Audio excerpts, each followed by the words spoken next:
Salve sahabat Katoliku keren, Tuhan memiliki banyak cara untuk memanggil anak-anaknya ke dalam gerejanya yang kudus. Bahkan tanya itu, Tuhan juga memiliki cara untuk memanggil anak-anaknya berkarya di ladangnya. Itulah yang dialami oleh para biarawati ini. Hingga tahun 2023 terdapat sekitar 8.552 biarawati atau suster dari berbagai kongregasi yang berkarya di Indonesia. Beberapa di antara mereka juga memiliki perjalanan panggilan menjadi Katolik yang luar biasa.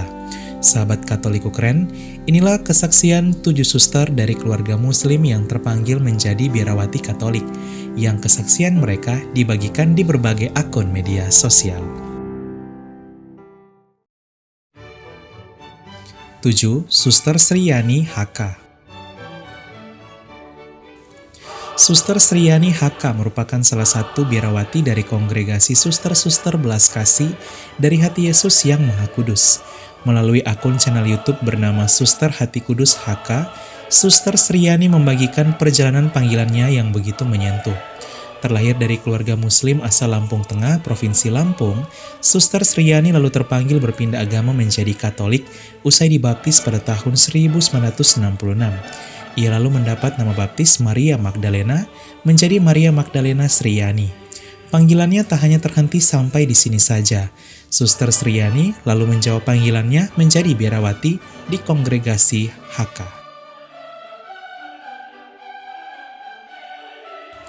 6.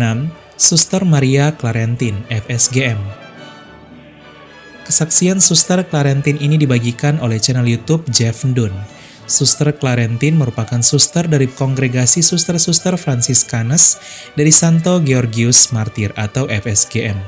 Suster Clarentin berasal dari keluarga Muslim Muhammadiyah, Kabupaten Waikanan, Provinsi Lampung. Ia lalu terpanggil dibaptis menjadi Katolik saat duduk di bangku SMP. Walau sempat diusir dari rumah, namun Suster Clarentin tetap kuat dalam iman. Ia bahkan terpanggil menjadi biarawati Katolik di kongregasi FSGM. Kini orang tua dari suster juga telah menjadi Katolik. 5. Suster Agatha Apriani SJD. Sosok Suster Apriani dari kongregasi SJD juga semakin dikenal umat usai membagikan kesaksiannya di akun YouTube Tabenet. Terlahir dari keluarga muslim Bengkulu, Suster Apriani menanggapi panggilannya menjadi Katolik. Ia bahkan menjadi biarawati di kongregasi SJD yang berasal dari Prancis. Walau berbeda agama dengan orang tua, namun kedua orang tua tetap mendukung panggilan dari Suster Apriani. Sungguh toleransi yang indah ya.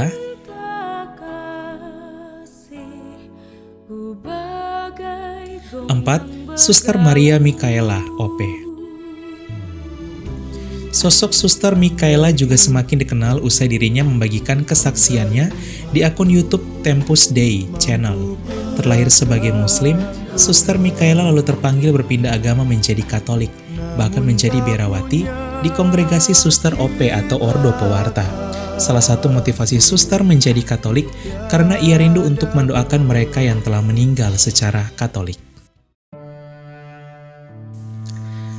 3. Suster Armela Sriyati, CB. Suster Armela CB atau dari kongregasi Cinta Kasih Santo Carolus Borromeus juga merupakan salah satu biarawati yang dulunya berpindah agama dari Islam menjadi Katolik. Setiap sore, suster mengaji sewaktu masih kecil, bahkan sering juara jika ada pertandingan mengaji. Suster Armela lalu memutuskan berpindah agama menjadi Katolik sewaktu masih bersekolah usai tertarik mengikuti pelajaran agama Katolik di salah satu kelas di sekolahnya. Kesaksian suster ini dibagikan oleh akun TikTok @franciscusbayu dan menjadi viral. Suster Armela selalu mendoakan orang tuanya agar mengikhlaskannya menanggapi panggilan menjadi biarawati. Kedua orang tua suster akhirnya mengikhlaskan agar Suster Armela menjadi biarawati. Seusai sang ayah mendapatkan mimpi spiritual, suster lalu menjalani awal panggilannya di Yogyakarta hingga 60 tahun hidup membiara pada tahun 2022. 2. Suster Teresa SSPS.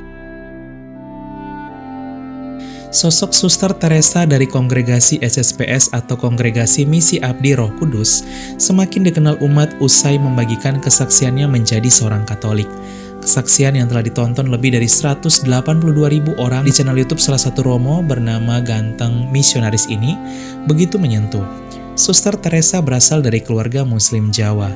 Ia lalu terpanggil berpindah menjadi Katolik usai dibaptis. Suster yang bernama asli Lina Sri Wahyuni ini lalu mendapat nama baptis. Bahkan panggilannya tak terhenti sampai di sini saja. Suster Teresa lalu terpanggil menjadi biarawati hingga dipanggil menjadi Suster Teresa. Drama Natal saat masih duduk di bangku sekolah membuat Suster Teresa terpanggil menjadi Katolik. Ia juga kini adalah Suster Doktor Misiologi Katolik. Berkat panggilan Suster Teresa, sang ibu tercinta juga kemudian terpanggil dibaptis menjadi Katolik. 1. Suster Julita FSGM.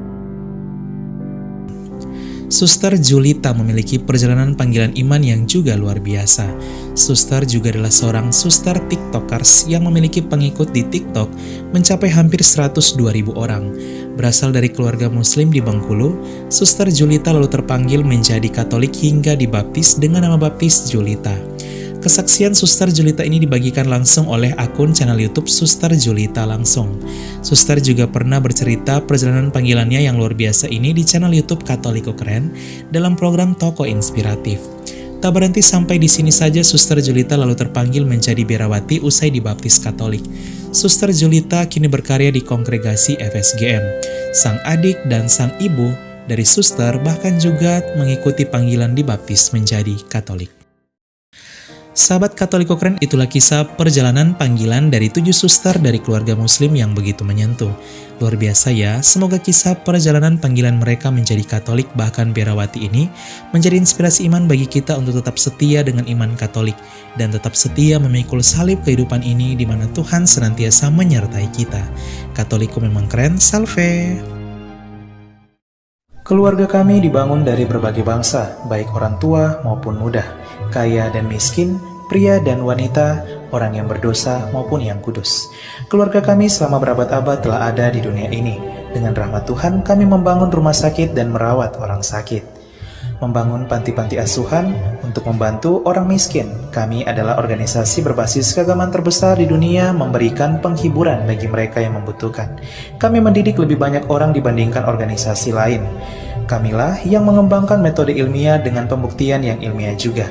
Kami mengembangkan sistem pendidikan dunia dan memperjuangkan hak dalam kehidupan setiap manusia maupun juga dalam pernikahan dan keluarga. Banyak kota di dunia diberi nama orang kudus kami menjadi inspirasi atas jalan suci mereka. Dibimbing oleh Roh Kudus, kamilah yang membuat Alkitab dan melestarikan tradisi suci.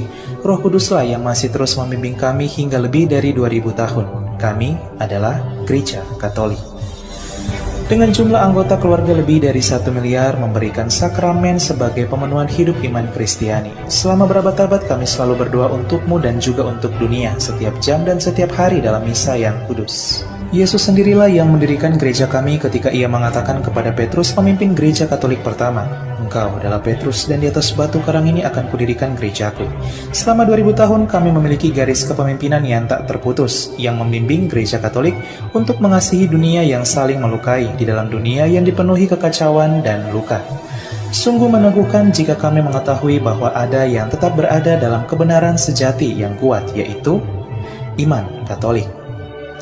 Cinta kasih yang kekal dari Tuhan dianugerahkan kepada seluruh ciptaannya. Jika Anda jauh dari gereja Katolik, kami mengajak Anda untuk mengunjungi gereja Katolik hari ini karena kami selalu terbuka. Kami adalah keluarga besar yang dipersatukan oleh Yesus Kristus yang adalah Tuhan dan Juru Selamat kami. Kami adalah gereja Katolik, selamat datang kembali ke rumah yang sejati. Salve sahabat Katoliko Keren. Mari bersiarah bersama kami pada tahun 2025, mengunjungi 7 negara di Eropa Timur, yaitu Polandia, Republik Ceko, Jerman, Austria, Slovenia, Bosnia and Herzegovina, dan Kroasia. Kita akan mengajak kalian bersiarah ke tempat penampakan langsung Tuhan Yesus kepada Santa Faustina pada tahun 1931 di Polandia, yang kemudian kita kenal sebagai Yesus Sang Kerahiman Ilahi. Tak hanya itu, kita juga akan mengajak kalian mengunjungi situs peziarahan Bunda Maria yang paling terkenal di Eropa Timur, di mana menjadi lokasi penampakan Bunda Maria pada tahun 1981. Ziarah ini akan dilaksanakan dari tanggal 29 Juni sampai 12 Juli 2025. Yuk segera daftar karena kuota terbatas hanya untuk 30 orang saja. Untuk info selengkapnya dan pendaftaran hubungi nomor WA 082395354851.